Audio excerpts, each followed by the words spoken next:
Depuis la nuit des temps, les humains ont toujours été fascinés par les grandes questions concernant la vie et la mort.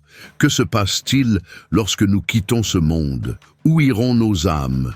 Ces questions reflètent non seulement une curiosité naturelle, mais contiennent également une profonde inquiétude face aux limites de la vie humaine. Dans de nombreuses cultures et religions, l'idée de la réincarnation, selon laquelle l'âme passe d'un corps à un autre au cours de plusieurs vies, est souvent considérée comme une réponse. Mais d'un point de vue chrétien, la réponse offre une espérance qui dépasse les limites terrestres. Le christianisme enseigne que l'âme de chaque être humain est immortelle, créée par l'amour et la volonté de Dieu. Une fois que le corps retourne à la poussière, l'âme n'est pas coincée dans le cycle des renaissances, mais est conduite vers la vie éternelle que Dieu a préparée. L'immortalité de l'âme ne permet pas à l'homme de répéter les souffrances du monde, mais d'atteindre la plénitude de l'amour de Dieu. Comme Jésus l'a dit, « Je suis la résurrection et la vie. Celui qui croit en moi, même s'il meurt, vivra. » Cette foi nous aide non seulement à affronter la mort en paix, mais nous invite également à vivre une vie épanouie, avec un but, de l'espoir et de l'amour dans la foi en la vie éternelle. Les chrétiens ne cherchent pas de sens dans leurs vies antérieures, mais dans l'amour immuable de Dieu qui nous accompagne toujours, à chaque instant de la vie. La question de la réincarnation reste l'une des plus fascinantes et des plus énigmatiques, suscitant un intérêt constant qui ne diminue pas avec le temps. Aujourd'hui, de nombreuses investigations explorent des cas de souvenirs de vie passée dans l'enfance, de régressions hypnotiques et des aspects neurobiologiques de la conscience.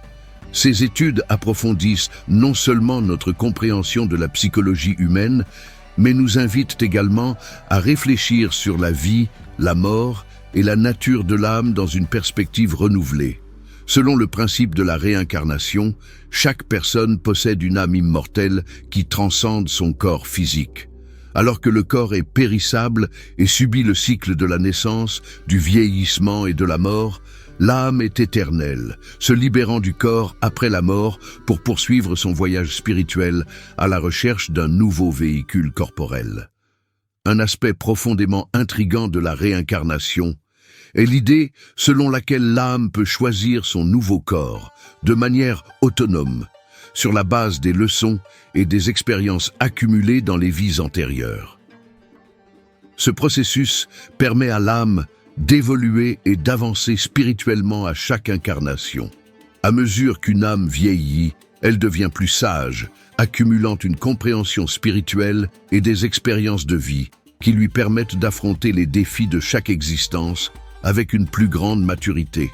Les vieilles âmes, ayant connu de multiples réincarnations, possèdent une richesse de connaissances qui les distingue et les prépare à contribuer de manière significative à leur croissance spirituelle et à celle de l'environnement qui les entoure. La réincarnation, loin d'être un simple concept, nous invite à explorer notre lien avec l'univers, le but de notre vie et le rôle de l'âme dans ce cycle sans fin d'apprentissage et de transformation.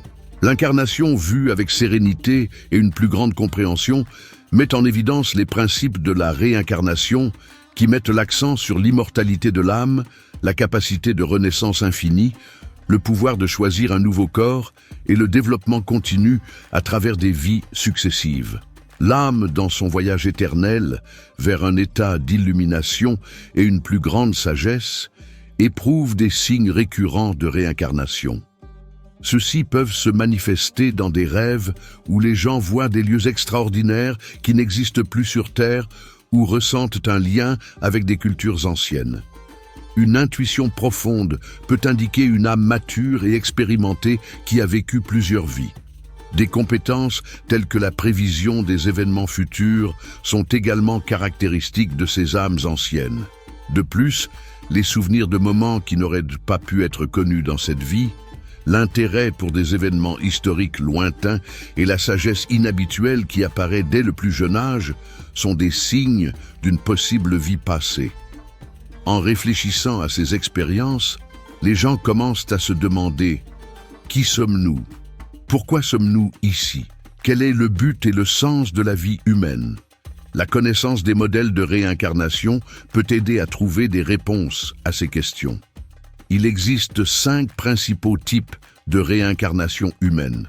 L'un d'eux est le débiteur karmique, des personnes profondément liées au fardeau karmique accumulé dans des vies antérieures, généralement liées au mariage, à l'argent, à la propriété ou aux promesses non tenues. Le débiteur karmique, il souffre souvent de dépression, d'anxiété et ont le sentiment de mener une vie pleine de tristesse, de malchance et de douleur. Ils partagent souvent leurs plaintes concernant leurs souffrances et leurs échecs avec leur entourage. Enfants, amis, connaissances, collègues ou même inconnus, ils recherchent la compassion et sentent souvent que le sort est injuste envers eux. Ces débiteurs karmiques mènent des vies insatisfaites, marquées par un sentiment constant de manque. Même s'ils travaillent dur, ils trouvent rarement le bonheur ou la prospérité. Finalement, ils peuvent devenir complètement épuisés, s'affaiblissant au point qu'une maladie mineure les cloue au lit. Au lieu de profiter de la vie, ils sont obligés de consacrer des ressources à retrouver leur santé. Il leur est extrêmement difficile de trouver le vrai bonheur. Si vous leur demandez quel est le but de leur vie, ils ne sauront probablement pas quoi répondre, car ils ne trouvent pas de sens à leur existence. Ils continuent simplement à faire face à souffrance après souffrance, poussés par le besoin de retrouver leurs créanciers karmiques et de régler leurs dettes. En revanche, il y a créanciers karmiques, des personnes qui ont accumulé un grand nombre de mérites positifs dans des vies antérieures. Il karma positif. Cela peut être le résultat des actions bienveillantes de ces personnes dans des vies antérieures et de la manière dont elles ont bien traité les autres. C'est une qualité qu'ils partagent avec ceux qui les entourent. Le créancier karmique. Ils mènent une vie insouciante. Ils ne se soucient pas de savoir comment gagner leur vie et ne rencontrent pas de problème majeur à cet égard. Ils n'ont même pas besoin de travailler dur pour survivre. Ils dépensent de l'argent comme bon leur semble, car leur subconscient est programmé pour qu'il y ait toujours quelqu'un pour prendre soin d'eux. Par conséquent, ils n'ont pas à s'inquiéter beaucoup, ni à s'angoisser au sujet des relations familiales ou amicales. Ils peuvent facilement tout laisser derrière eux et aller de l'avant. Ils ne ressentent pas le besoin de faire des efforts pour maintenir l'amour ou l'harmonie dans leurs relations. Ils n'ont pas d'attachement particulier ou profond, ce qui leur permet de se séparer facilement des autres. Ils perdent souvent du temps, de la santé et ne valorisent pas leurs relations avec les autres. Lorsqu'ils ont dépensé tout le karma positif accumulé et qu'il ne leur reste plus qu'un sac vide, leur vie insouciante prend fin. Dans ces cas-là, ils se retrouvent dans la pauvreté, la souffrance et la solitude. Si au cours de cette vie insouciante, ils commettent des actes inhumains, ils génèrent un mauvais karma et lorsqu'ils meurent, ils peuvent devenir débiteurs karmiques. Dans certains cas, les créanciers karmiques peuvent se réincarner dans des plans d'existence inférieurs, ou même retourner sur Terre dans le but de se venger de ceux qui leur ont fait du tort dans des vies antérieures. Une fois qu'ils ont atteint leur objectif, ils commencent souvent à se sentir fatigués de la vie et à faire face à une mort inattendue. Les étudiants apprentis sont ceux dont l'âme possède certaines connaissances et un certain développement spirituel issu de vies antérieures.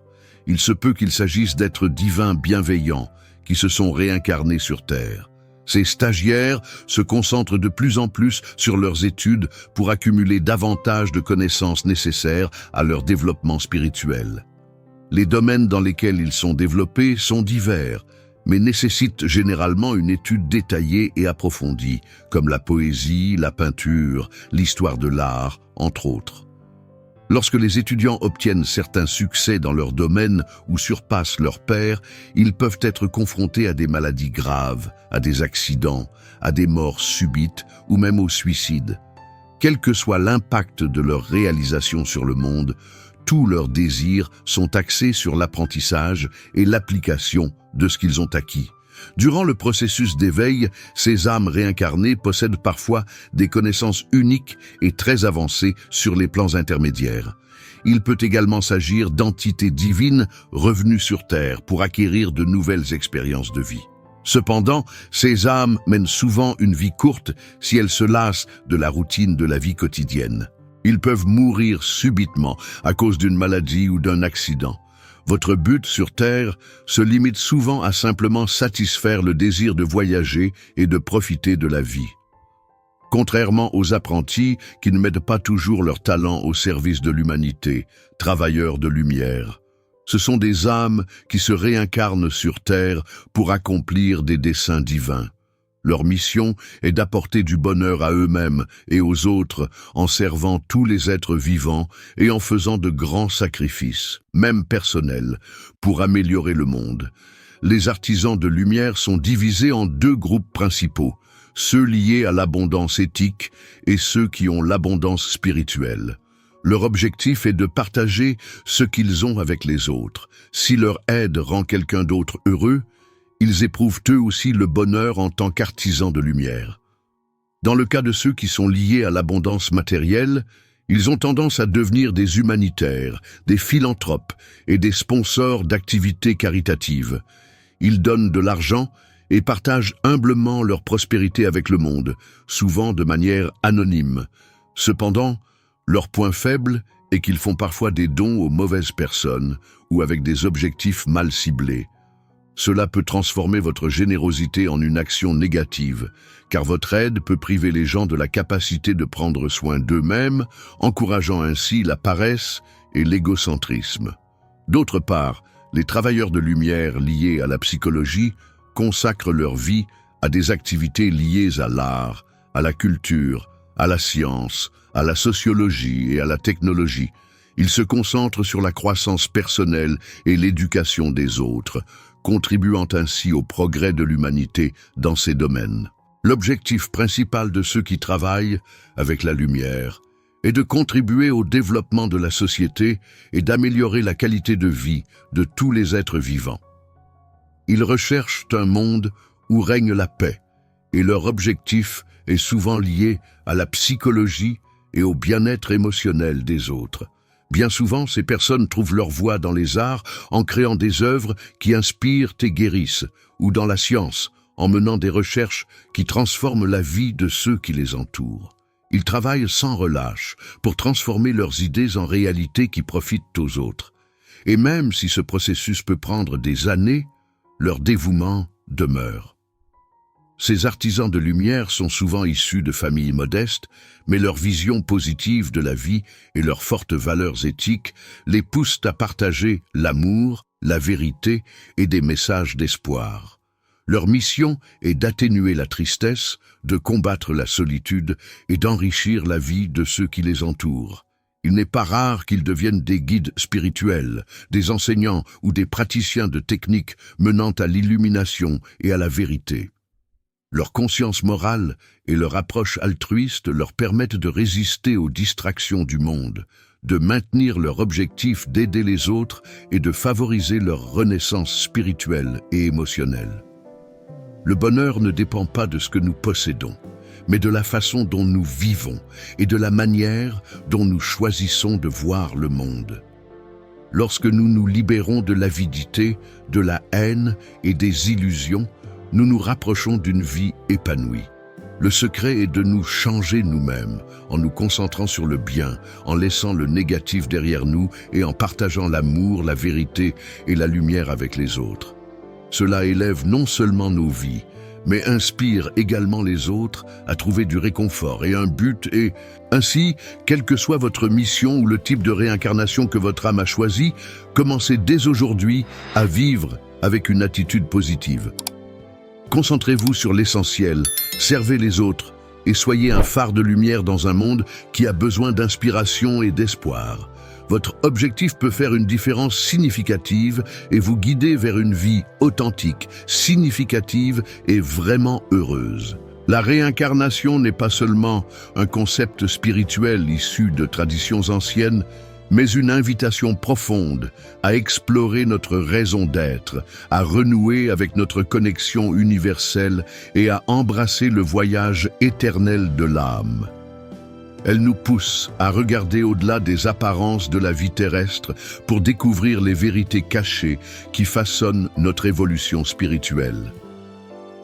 En plongeant dans les 5 types de réincarnation, nous accédons à une compréhension plus profonde de notre chemin personnel, des épreuves que nous traversons et des leçons essentielles que nous portons avec nous d'une vie à l'autre. Pour ma part, cette exploration m'a offert une nouvelle perspective sur ma présence dans ce monde. J'ai pris conscience que la vie ne se limite pas à une série d'expériences éphémères, mais constitue un voyage continu et sacré d'apprentissage, de transformation et de croissance. Chaque défi, aussi difficile soit-il, renferme une sagesse précieuse et chaque instant de joie représente une bénédiction divine, un rappel du lien profond qui nous unit au Créateur. Ces révélations m'invitent à vivre chaque journée avec une intention plus claire et une gratitude sincère, à valoriser chaque moment comme une opportunité de grandir spirituellement et de contribuer au bien-être collectif. En adoptant cette vision, je suis également poussé à réfléchir sur l'impact de mes actions dans ce monde. Nos gestes, aussi modestes soient-ils, laissent des traces durables, non seulement sur cette terre, mais aussi sur nos âmes. C'est une responsabilité, mais aussi une chance unique de devenir des instruments de lumière, d'amour et de compassion dans un monde qui en a tant besoin.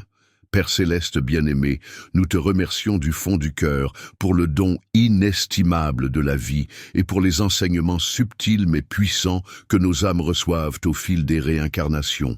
Aide-nous à embrasser pleinement notre mission, à accepter avec humilité les défis que tu places sur notre chemin et à célébrer les bénédictions que tu nous offres chaque jour.